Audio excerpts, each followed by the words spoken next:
অহা 2 মে তাৰিখে পঞ্চায়ত নিৰ্বাচন অনুষ্ঠিত হ'ব।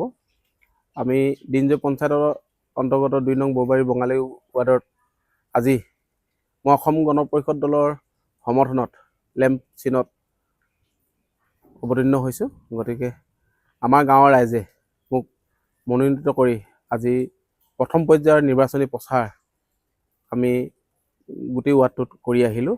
আহি চাহ বিৰতিৰ পিছত ঠাণ্ডা লাগিলে প্ৰতিকূল বতৰতো এই যুৱচাম ওলাই অহাত অতি আনন্দিত। গতিকে জয় নিশ্চিত বুলি মই আজি আপোনালোকক জনাবলৈ জনাব পাই সুখী হৈছোঁ। কিয়নো যুৱচাম যেতিয়া লগত সংগ দিয়ে নিশ্চয় জয় সুনিশ্চিত বুলি ক'ব পাৰি। অসম গণ পৰিষদ দলৰ এজন নিষ্ঠাৱান কৰ্মী হিচাপে যোৱা 4টা বৰ্ষত ৰাইজৰ হকে কিছু হ'লেও কাম কৰিবলৈ প্ৰয়াস কৰিছিলোঁ। কালি নিশ্চয় আমাৰ বীৰেন্দ্ৰ প্ৰসাদ বৈশ্যৰ ডাঙৰীয়াৰ এখন সভাত আমাৰ অতি চেনেহৰ আমাৰ বিধায়ক মহোদয়ে ঘোষণা কৰিছে লবন মাউতে নিজৰ ৱাৰ্ডটোৰ কাৰণে সঘনাই মোৰ লগত যোগাযোগ কৰি আছে। যদিও কোনো বিশেষভাৱে দিব পৰা নাই, যদিও ডঙচু গাঁও এটা শ্বহীদ বগেশ্বৰ গগৈ নামত এটা পথ আৰু আমাৰ ডঙচু প্ৰাথমিক বিদ্যালয়ৰ লগত সংলগ্ন হৈ থকা অংগনবাদী চেণ্টাৰটোৰ মডেল অংগনবাদীলৈ সম্প্ৰসাৰিত হ'ব। গতিকে এই চেগতে বাকী চুবুৰীকেইটা ৰাইজকো পাৰ্যমানে ভৱিষ্যতৰ দিনত কিছু হ'লেও আগবঢ়াই নিবৰ কাৰণে মই প্ৰয়াস কৰিম। মোৰ গাতে লাগি থকা নতুন গাঁৱৰ অৰ্থাৎ এই গৰাখহনীয়াত সৰ্বশ্ৰান্ত হোৱা এই গাঁৱৰ ৰাইজক, এই যুৱচামক সংস্থাপিত কৰিব নোৱাৰিলেও নিজৰ বাট পথকেইটা অন্য নহ'লেও গেভেলেৰে অনাগত দিনত পৰিপূৰ্ণ কৰি এক সুচল বাট পথৰ নিৰ্মাণৰ কাৰ্য হাতত ল'ম।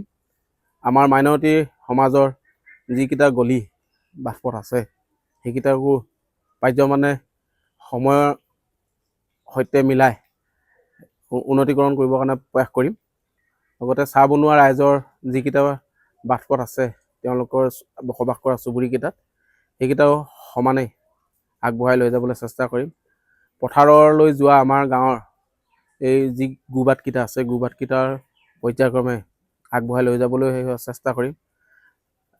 ব্যক্তিগতভাৱে কাৰোকে একো দিব নোৱাৰোঁ সঁচা কথা, কিন্তু এটা ৱাৰ্ড মেম্বাৰে বৰ বেছি এটা সীমিতৰ যি অনুদান আহিব চৰকাৰৰ পৰা সকলোৰে লগত আলোচনা কৰি পৰ্যায় ভিত্তিত অৰ্থাৎ অগ্ৰাধিকাৰ ভিত্তিত আগবঢ়াই লৈ যাবৰ কাৰণে চেষ্টা কৰিম।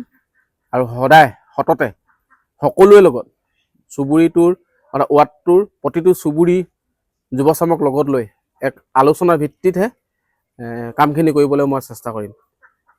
সততে যদিও নিৰ্বাচনত জয়ী হৈ যাওঁ সকলোৰে লগত সদায় আজি যি ধৰণে আছোঁ তেনেধৰণে থাকিম বুলি প্ৰতিশ্ৰুতিবদ্ধ হৈছোঁ আৰু ৰাইজৰ হকে কাম কৰিম।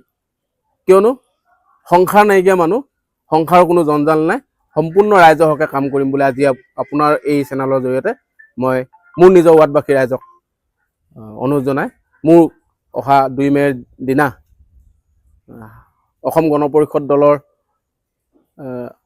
জিলা পৰিষদ আৰু আঞ্চলিক পৰিষদৰ 30 চিনত ভোট দি লগতে অভাজনক লেম্প চিনত ভোট দি জয়যুক্ত কৰি সৰ্বভাৰতীয় পৰ্যায়ৰ শ্ৰেষ্ঠ বিধায়ক পুনাকন বৰুৱা হাত সবল কৰিব বুলি আশা ৰাখি মোৰ মন্তব্য সামৰণি মাৰিছোঁ। ধন্যবাদ।